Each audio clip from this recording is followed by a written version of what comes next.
Hello friends, good morning.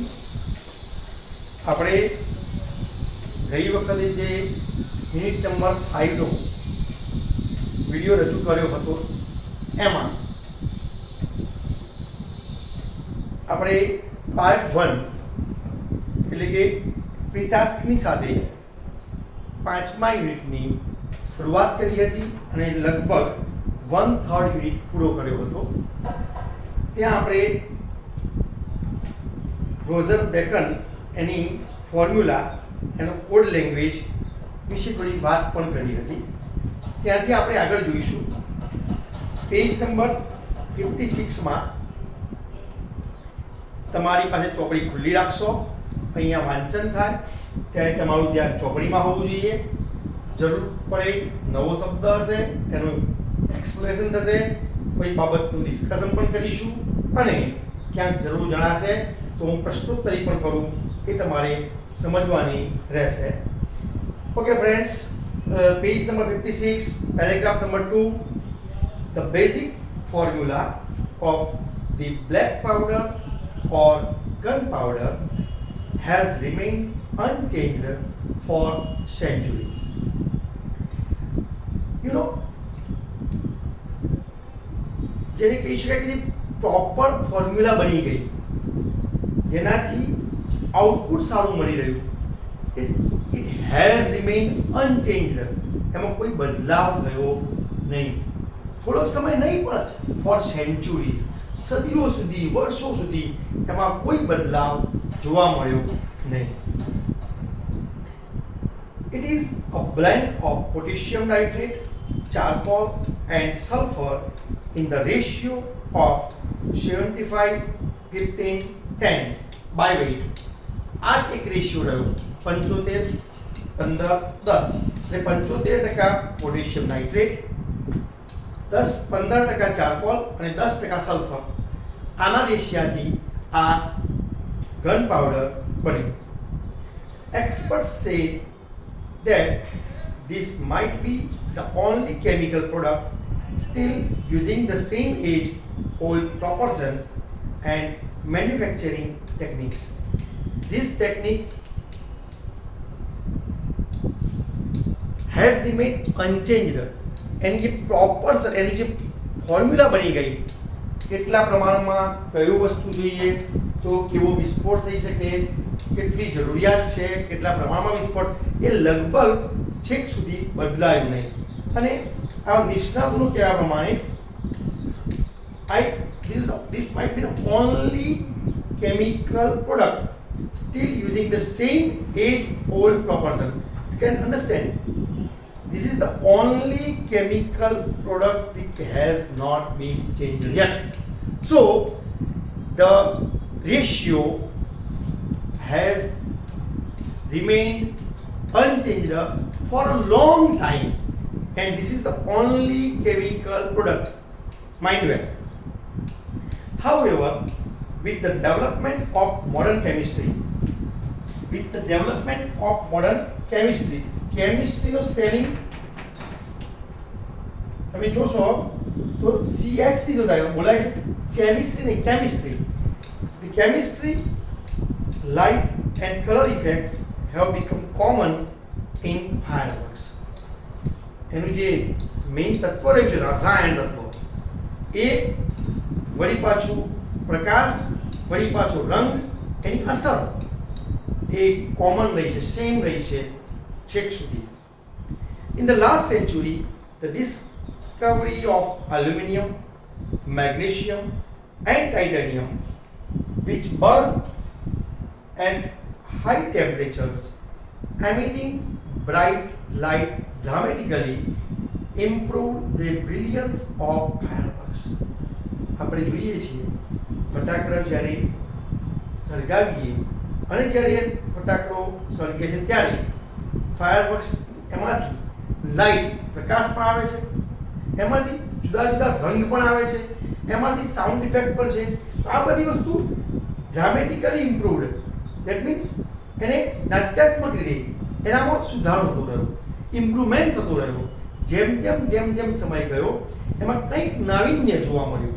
આજે તમે જુઓ એવા ફટાકડા છે જે નીચેથી સળગાવીએ ખૂબ દૂર ઉપર જાય, ઉપર ડિઝાઇન બને, ઉપર રંગબેરંગી અલગ અલગ રંગના લાઇટ ડિઝાઇન આપણને જોવા મળે છે, સાઉન્ડ ઇફેક્ટ પણ છે. તો આ બધી વસ્તુ એ નાવીન્યકરણ છે. It is dramatically changed. જેમ જેમ જેમ જેમ જોયું સમય ગયો એમ એમ એમાં નાટ્યાત્મક ફેરફાર જોવા મળે છે.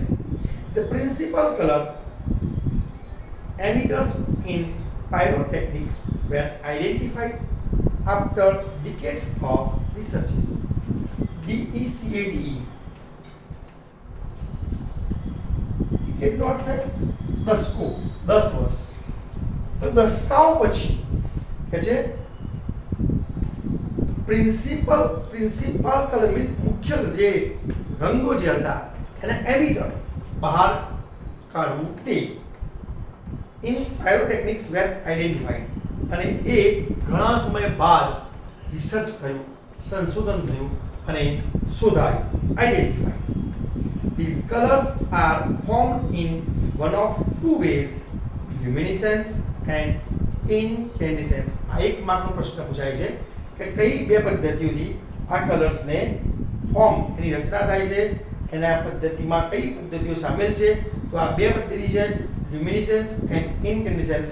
એ પદ્ધતિની વધુ વિસ્તૃત છણાવટ એના પછીના પેરેગ્રાફમાં છે, જોઈએ. Incandescent light is produced when a substance is heated so much that it begins to glow. આ વાક્ય જો પેસિવ વોઇસમાં છે. અહીંયા is produced, is heated, is તમે જ્યાં ટુ બી પ્લસ પાસ્ટ પાર્ટિસિપલ છે. તો આ પ્રકારનું લાઇટ ક્યારે થાય છે? when substance is heated. અહીંયા સબસ્ટેન્સ નો અર્થ શું? જ્યારે સબસ્ટેન્સ પદાર્થ એને જ્યારે હીટ આપવામાં આવે છે, અને હીટ આપવામાં આવે ત્યારે અલગ અલગ પ્રકારના લાઇટ બહાર આવે છે. આની પણ ચોક્કસ જરૂરિયાત હોય છે કે આટલા તાપમાને આ કલર બહાર આવે, એના પછીના આટલું તાપમાને આ, એમ એનું પ્રકાર, એનું પ્રમાણ છે. તો એ પણ અહીંયા આપ્યું છે કેટલી હીટ જોઈએ છે. આગળ કહે છે heat causes the substance to become hot and glow, initially emitting infrared, then red, orange, yellow and white. Now you can see from starting point initially to up to the end, you can see the changes of colors can be found here.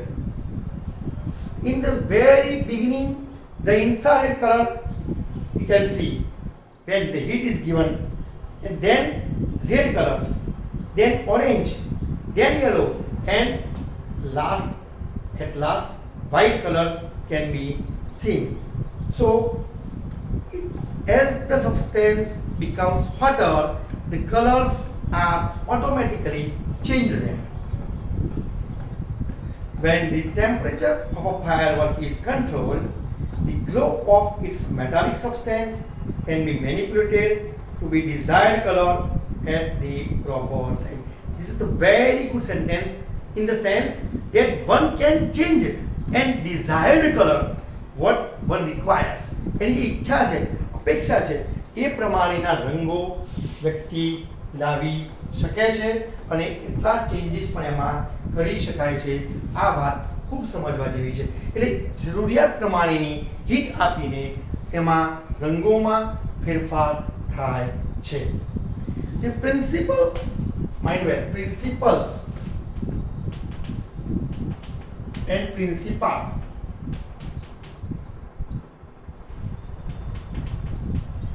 આ બંનેના સામાન્ય difference છે પણ અર્થ બદલાઈ જાય છે. એટલે આ ખાસ ધ્યાન રાખવાનું.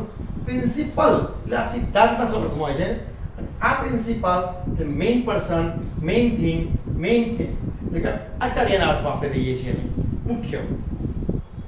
The principle behind any firework is that when heat is applied to fuel, it burns using oxygen. That means the gunpowder. Fuel means here the gunpowder. When heat is applied to fuel, it burns using oxygen. O2 is must. O2 is required. Why? when heat is given, oxygen is must, and using oxygen, the substance is burned. So heat is applied to fuel, it burns using oxygen. However, because the fuel is packed tightly to keep the heat in the burning takes place of all of a sudden. આ બહુ આપણે કહીએ છીએ સામાન્ય, આપણને ખબર છે કે જે દારૂ ગોળો છે, ફટાકડો છે, આ બધું જે એટલું બધું ટાઈટલી એને એટલું તીવ્રતાથી દબાણપૂર્વક પેક કરવામાં આવે છે કે જે એક્સપ્લોઝ થાય જ્યારે જ્યારે જોરદાર એનું વિસ્ફોટ થાય છે ત્યારે જેટલું પ્રેશર હોય છે એટલું જ વધારે જોરથી એનો વિનાશ અથવા વિસ્ફોટ થતો હોય છે. તો આ કહે છે tightly to keep the heat in the burning tax place all of a sudden. It causes the characteristic loud noise. અહીંયા એક અધૂરું વાક્ય કદાચ છપાયું લાગતું નથી, મને એવું લાગે ત્યાં સુધી, અને સડન પછીનું વાક્ય લગભગ નથી. It causes the characteristic loud noise. The actual manufacturing process of firework is simple. હવે આ સમજો. The actual manufacturing process of firework is very simple. In manufacture માં બહુ તકલીફ પડે એવું નથી. It simply goes. The raw materials required are fuel. એના માટે જે raw material છે ને કયા કયા છે? એક તો fuel, બીજું કે છે binders, then oxidizers,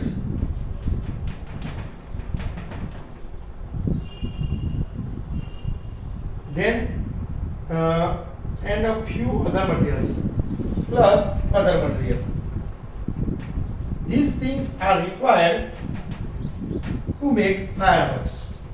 આને ઉપયોગ કરીને ફટાકડા બનતા હોય છે. The ingredients are ground and mixed well. Ingredients means the things which are inside, જે એની અંદર રહેલો પદાર્થ, એને શું કરવામાં આવે છે કહે છે તો ground and mixed well.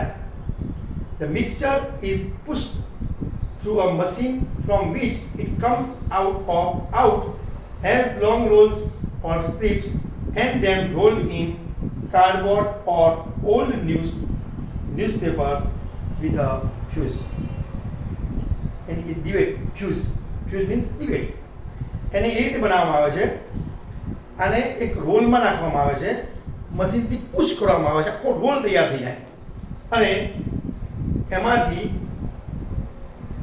એની સ્ટ્રાઇપ, એની પટ્ટીઓ નીકળવામાં આવે અને પછી એના ભાગ પાડવામાં આવે અને એને છેવટે દિવેટ બનાવી દેવામાં આવે અને દિવેટને હીટ આપવામાં આવે એટલે અંદરનો ટાઈટ થયેલો પદાર્થ હીટ પકડવાથી એક્સપોઝ થાય. આ એની સિમ્પલ મેથડ. હવે આજના આ ભાગમાં આપણે જોઈશું, થોડુંક આગળ લઈ લઈએ આજે અને પછી બાકીનો ભાગ પાર્ટ 3 માં જોઈશું. The greatest danger of pyrotechnics is that it deals with fire. બહુ ઉત્તમ વાત. The main point is here. The greatest danger of pyrotechnic is that it deals with fire. આ મોટા મોટું એનો ખતરો છે, મુશ્કેલી, જોખમ છે. The industry is notorious for its accidents, whether in the USA, Japan or India. Industry is not notorious. Notorious means what?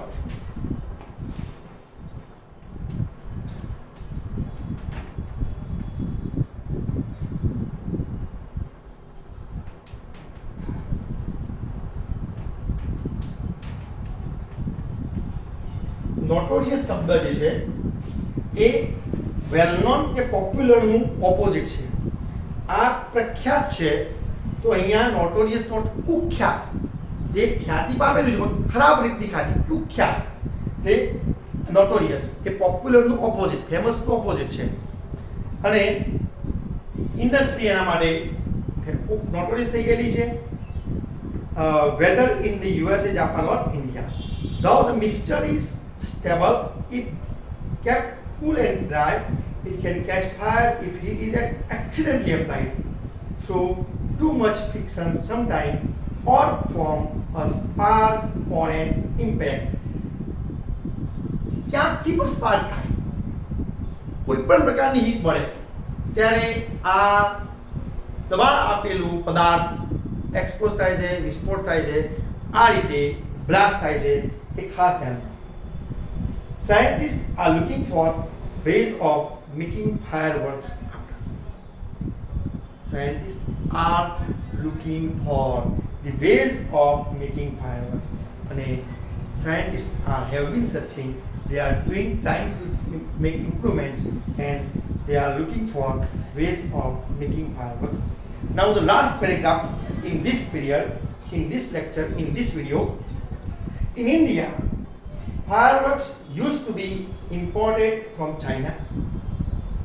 During the Second World War, these imports were stopped, and the safety match producers of Sivakasi in Tamil Nadu began manufacturing fireworks for Deepavali in 1992. The country used about 60 crores worth of fireworks, and 60 to 70% of these came from Sivakasi. Mind well, એક મસ્ત વાક્ય છે, એ એના લેખકનું નામ હમણાં ભૂલી ગયો છે, પણ એ વાક્ય છે, I am thankful to those who said no to me. I am thankful to those who said no to me. Due to them, I did it myself. Due to them, I did it myself. એટલે કે અહીંયા એવું જ છે, જ્યારે ચાઇનાએ એણે second world war દરમિયાન import જે થતી હતી એ સ્ટોપ કરી દીધી ફાયરવર્ક્સની, તો શિવાકાશીમાં જે સેફ્ટી મેચિસ બનતી હતી ત્યાં આ ફાયરવર્ક્સ બનાવવાનું શરૂ થયું. અને ત્યાંથી આત્મનિર્ભરતા જેને કહી શકાય, એક અર્થમાં નરેન્દ્ર મોદીનું વાક્ય આત્મનિર્ભરતા. તો આત્મનિર્ભરતાની શરૂઆત શિવાકાશીમાં કહેવાય. કેમ કહેવાય કે શિવાકાશીમાં પેલાએ ના પાડી ચાઇનાએ, એટલા માટે ત્યાંથી ફટાકડા બનવાનું શરૂ થયું. અને 60 to 70% એના જે 1992માં જે ફટાકડા હતા એમાં 70% જેટલા ફટાકડા શિવાકાશીના હતા. અને એના કારણે એને ખૂબ મોટો બેનિફિટ રહ્યો, ઇન્ડિયાને બેનિફિટ રહ્યો. અને અહીંયા એ પ્રમાણે શિવાકાશીમાં ફટાકડા બનાવવાનું શરૂ થયું. તો આજે અહીંયા આ વિડીયોમાં આટલા સુધી રહેવા દઈએ છીએ, અને આના પછીના વિડીયોમાં જે ત્રીજો ભાગ છે આ પાઠનો આપણે પૂરો કરીશું. તો પહેલો ભાગ આગળ જોયો છે આપણે, બીજો ભાગ અત્યારે પૂરો કર્યો છે, અને ત્રીજા ભાગ માટે આના પછીનો વિડીયો તમારે જોવાનો રહેશે. તો મળીએ છીએ ત્રીજા વિડીયોમાં, આના પછીના વિડીયોમાં છેલ્લો ભાગ જોવા માટે. ઓકે, બધાને બાય, જય શ્રી કૃષ્ણ.